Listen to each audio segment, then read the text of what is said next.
Hello guys, welcome to our channel Vani Venkata official. ఈ రోజు మనం 108 అడుగుల అన్నమయ్య విగ్రహాన్ని చూడబోతున్నాం. తిరుపతికి 94 కిలోమీటర్ల దూరంలో, కడపకి 53 కిలోమీటర్ల దూరంలో ఉన్న కడప జిల్లా తాళ్లపాకలో అన్నమాచార్యులు జన్మించిన ప్రదేశం ఉంది.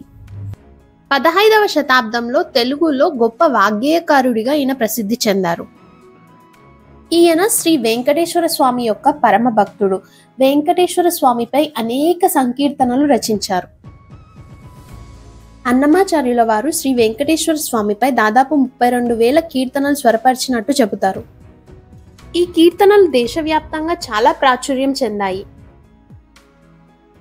మనకి అన్నమాచార్యుల విగ్రహాలు వచ్చేసి తిరుమలలో చాలా ప్రదేశాల్లో కనిపిస్తాయండి. కానీ అతి పెద్దదైన విగ్రహం వచ్చేసి టీటీడీ వారు మనకి అన్నమాచార్యుల జన్మస్థలానికి అతి దగ్గరలో ఉన్న బోయనపల్లిలో నిర్మించారు.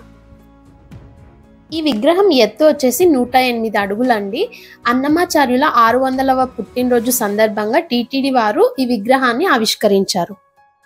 ఇది వచ్చేసి కడప జిల్లా రాజంపేటలో ఉందండి. మేము తిరుపతికి వెళ్లే దారిలో ఆన్ ద వేలో శ్రీ అన్నమాచార్యుల వారి దర్శనం చేసుకున్నాము.